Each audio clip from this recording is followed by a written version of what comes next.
चलिए रुक करेंगे एक बार फिर से बड़ी खबर की ओर। बता दें आपको, ये बड़ी खबर इस बीच आ रही है, किसान आंदोलन से जुड़ी सबसे बड़ी खबर, सबसे बड़ी अपडेट हम आपको यहां पर दे रहे हैं।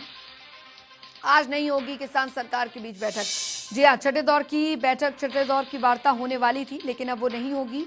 सिंधु बॉर्डर पर किसान नेता जुटेंगे, वहां पर रणनीति बनाएंगे। इससे पहले शाह से मुलाकात के बाद बोले किसान नेता कि सरकार ने कहा है कि सरकार कानून वापस लेने को तैयार नहीं है।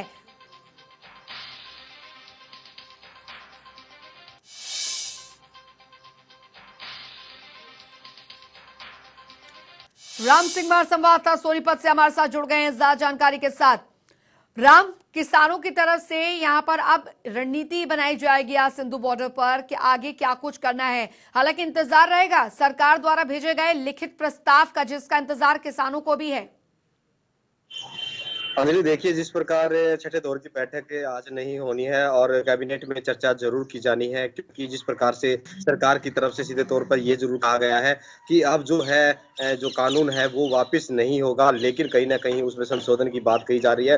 लेकिन वहीं कुंडली बॉर्डर पर जो किसान जो लगातार डटे हुए हैं, काफी संख्या में उनकी तादाद जो है वो बढ़ती नजर आ रही है। और आज जो है तमाम जो किसान नेता है, हरियाणा पंजाब के तमाम जो किसान नेता है वो यहाँ बैठकर एक रणनीति जो है वो बनाएंगे, क्योंकि जिस प्रकार से सरकार की तरफ से ये साफ कर दिया गया है कि अब जो है कानून में किसी प्रकार का मतलब वापसी नहीं होगी, लेकिन संशोधन के लिए कहीं ना कहीं बैठक और जो सरकार की तरफ से वो जरूर रहेगी। और लेकिन इसी को लेकर जहां 3 अध्यादेश कानून को लेकर किसान जिद पर अड़े हुए हैं और सीधे तौर पर यही कह रहे हैं कि कानून है जो वो वापस होना चाहिए। लेकिन कोई भी कानून जब बन जाता है तो निश्चित तौर पर उसके बहुत सारे मायने होते हैं, और इसी को लेकर सरकार ने सीधे तौर पर यह फैसला किया है कि ये कानून जो है वो वापस नहीं होगा। लेकिन कहीं ना कहीं जिस प्रकार से किसान अपनी हठ धर्मिता पर अड़े हुए हैं और आज एक बड़ी रणनीति जो है किसान जो है वो कर सकते हैं, जिस प्रकार से कल भारत बंद का ऐलान किया गया था, निश्चित तौर पर सरकार को चेताने के लिए ही ये पूरे भारत बंद का ऐलान किया गया था। और काफी जो है उसका असर देखने को भी मिला, क्योंकि अलग अलग राज्यों से पूरा समर्थन जो है वो किसानों द्वारा किसानों को मिला है। और कहीं ना कहीं एक जो प्रभाव है वो सरकार को घेरने की जो तैयारी है, एक रणनीति जो है किसान वो बना रहे हैं, क्योंकि 3 अध्यादेश कानून में अब हर किसी के लिए एक दिक्कत का सामना बन चुका है। न केवल स्थानीय लोगों के लिए परेशानी बढ़ रही है, बल्कि अन्य जो व्यापारिक वर्ग है उसके लिए भी काफी परेशानी का सबब बना हुआ है। करीबन 200 करोड़ रुपए का नुकसान जो है वो कुंडली बॉर्डर के आसपास का औद्योगिक क्षेत्र है उसको हुआ है। और अकेले करीबन इतना माफी चाहूंगा कि 200 करोड़ नहीं, 2000 करोड़ के लगभग का है ये आंकड़ा।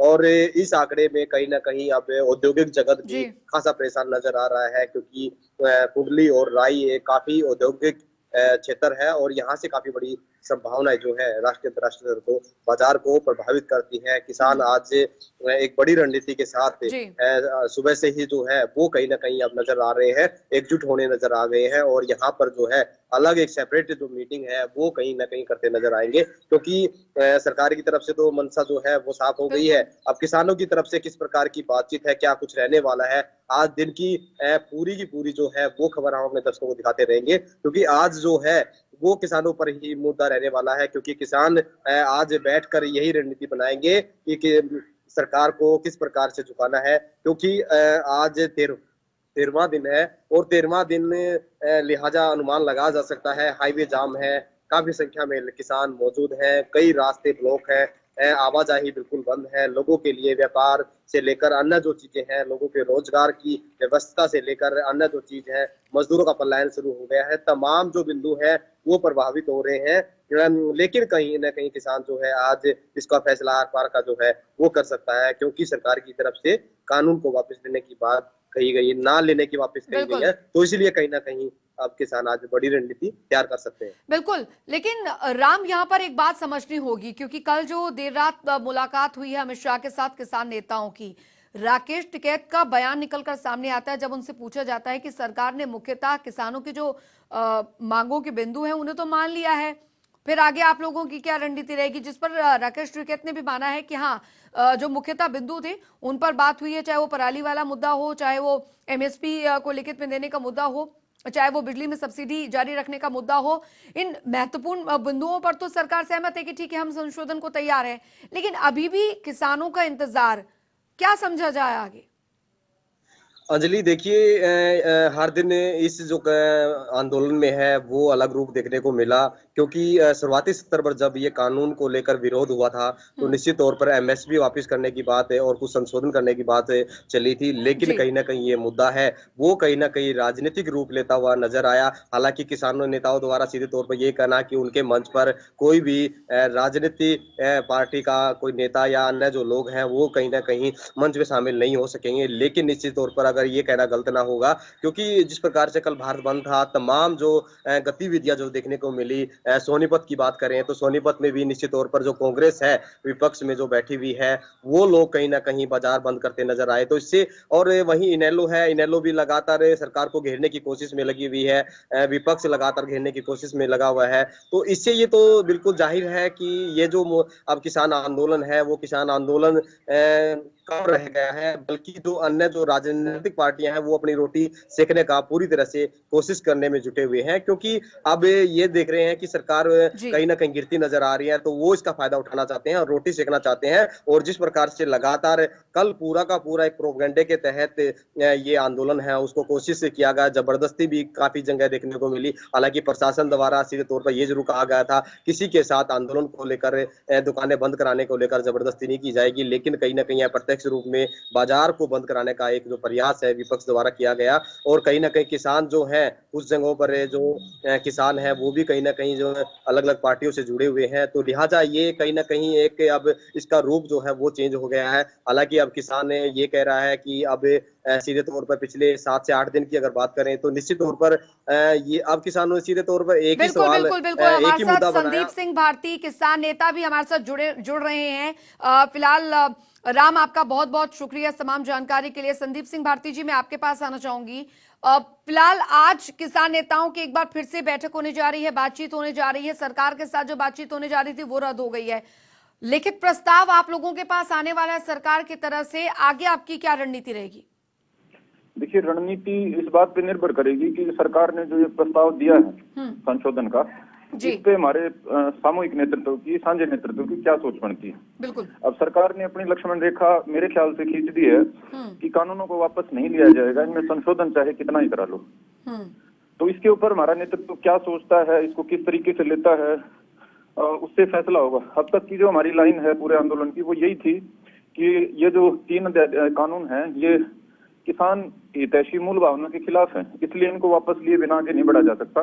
तो आज देखते हैं हमारी आंदोलन का जो नेतृत्व है वो यहीं अडिग रहता है या इसको चेंज करता है। संदीप सिंह जी, कल अमित शाह के साथ भी मुलाकात किसान नेताओं की हुई है, उसके बाद भी कई बयान निकलकर सामने आए। राकेश टिकैत का कहना है कि मुख्यतः कुछ बिंदु हैं, चाहे वो पराली वाला मामला हो, चाहे वो सब्सिडी कायम रखने का मामला हो बिजली में, और साथ ही एमएसपी, उसको लेकर तो यहाँ पर संशोधन के लिए सरकार तैयार है। अभी दिक्कत कहाँ आ रही है फिर? दिक्कत सबसे बड़ी ये आ रही है कि सरकार खेती का निजीकरण करना चाहती है। सरकार खेती को प्राइवेट हाथों में लेना चाहती है और उसकी शुरुआत खरीद के माध्यम से और कॉन्ट्रैक्ट फार्मिंग के माध्यम से करना चाहती है। तो ये जो मूल भावना जो सरकार की है, ये पूरा साझा जो मोर्चा है, साझी जो लड़ाई किसान की है, इस मूल भावना सरकार के मूल उद्देश्य के खिलाफ है। अब ये मैं ऐसा मानता हूँ कि इन 1, 2, 4, 5 संशोधनों से सरकार की जो नियति है, सरकार की जो नियत है और जो मंशा है उस पर रोक नहीं लगेगी। और बाद में इसको अब किसान चूंकि गुस्से में हैं, थोड़े से संशोधन करके पीछे हटा दिया जाएगा, आंदोलन को ठंडा कर दिया जाएगा। बाद में सरकार इन संशोधनों को नलीफाई करने के लिए और कुछ ले आएगी। तो एक बार जब तक ये कानून वापस नहीं हो जाते तब तक मैं नहीं मानता कि किसान के आंदोलन का जो मूल उद्देश्य है, सरकार की जो निजीकरण की कोशिश है, वो पूरा हो पाएगा, उसको रोकने का मकसद पूरा हो पाएगा।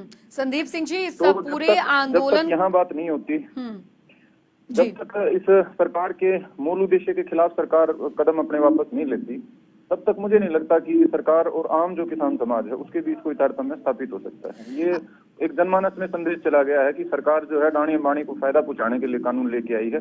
तो सरकार को ही चाहिए आम किसान को साथ में जोड़ने के लिए एक बार इनको वापस ले ले और किसान संगठनों से, आम किसानों से मशविरा करके इनको नए सिरे से लाए। अब लोकतंत्र में जो है जनता प्रधान होती है, प्रधानमंत्री सेवक, तो देखते हैं ये क्या निभाते हैं। संदीप सिंह जी, आज 10:30 बजे मोदी कैबिनेट की बैठक भी होने जा रही है। निश्चित तौर पर एक स्ट्रॉन्ग रणनीति के तहत यहाँ पर इस पर विचार और चर्चा की जाएगी। लेकिन सवाल मेरा यहाँ पर यह है कि अब क्या छठे दौर की वार्ता के लिए, अगर आप लोगों को प्रस्ताव के बाद अगर आप लोगों की सहमति बनती है, आप लोग तैयार हैं छठे दौर की बातचीत के लिए सरकार के साथ? जी निसंदेह, देखिए वार्तालाप से ही समाधान निकलेगा, लेकिन वार्ता जो है वो खाली टाइम पास करने के लिए, किसानों का समय खराब करने के लिए, गुमराह करने के लिए और आंदोलन को कमजोर करने के लिए नहीं होनी चाहिए। यदि सरकार की मंशा साफ दिखती है, क्योंकि आज कैबिनेट की बैठक है, केंद्रीय कैबिनेट की, उससे अंदाजा हमें हो जाएगा कि सरकार किन बिंदुओं पे क्या परिवर्तन करना चाहती है, सरकार क्या सोचती है। तो यदि सरकार कुछ सुधार की सोचती है, किसान के भले की सोचती है, तो निसंदेह वार्ता होनी चाहिए। लेकिन सिर्फ टाइम काटने के लिए मुझे नहीं लगता कि वार्ता का सरकार को या किसानों को किसी भी तरह कोई फायदा होगा। जी, एक आखिरी सवाल मैं पूछना चाहूंगी, क्योंकि इस किसान आंदोलनों के बीच एक और मांग निकल कर आई है, उसका जिक्र कल भी कई किसान नेताओं ने किया जब वो अमित शाह से मुलाकात के बाद निकले बाहर। एसवाइएल का मुद्दा उन्होंने कहा, किसान नेताओं का ही कहना है कि जब हरियाणा पंजाब के किसान एक थाली में खाना खा सकते हैं तो फिर एसवाइएल का पानी भी तो बांटा जा सकता है। देखिए, ये एसवाईएल का मुद्दा एक राजनीतिक मुद्दा है और मैं नहीं समझता इस विकट परिस्थिति में इस मुद्दे के ऊपर ज्यादा चर्चा परिचर्चा होनी चाहिए, क्योंकि ये जो मुद्दा था, ये हरियाणा पंजाब के किसान तो इसको कभी से सुलझा लेते, लेकिन राजनीतिक लोगों ने, सियासतदानों ने इसका सोल्यूशन नहीं होने दिया। अब भी इस मौके पर मैं ऐसा मानता हूँ कि इसको उठाया जाना किसान हित में नहीं है। हरियाणा पंजाब के किसान अगर चाहेंगे तो इस आंदोलन के बाद इस मुद्दे का बैठ के समाधान कर लेंगे। और जहां तक राजनेताओं की तरफ से जेपी दलाल जी बोले थे और बोल रहे थे, तो ऐसा बहुत बार हो चुका है कि हरियाणा, पंजाब और केंद्र तीनों में एक ही पार्टी की सरकार हो, लेकिन उसके बाद भी इसका सोल्यूशन ना किया जाए। साफ दिखाता है कि एसवाईएल के ऊपर तमाम नेताओं के बोल सिर्फ अपनी राजनीतिक कुर्सी बचाने के और राजनीतिक जमीन बचाने के हैं, न कि समाधान करने के। इस मुद्दे का फैसला आंदोलन के बाद हरियाणा पंजाब के किसान मिलकर ले लेंगे। तब तक मैं अनुरोध करता हूँ तमाम किसान नेताओं से भी, राजनेताओं से भी, इस मुद्दे पर घी डाल के इसको, माहौल को और इस किसान आंदोलन को तोड़ने का प्रयास न किया जाए। बहुत बहुत शुक्रिया। संदीप सिंह भारती जी, किसान नेता, हमारे साथ जुड़े थे। और फिलहाल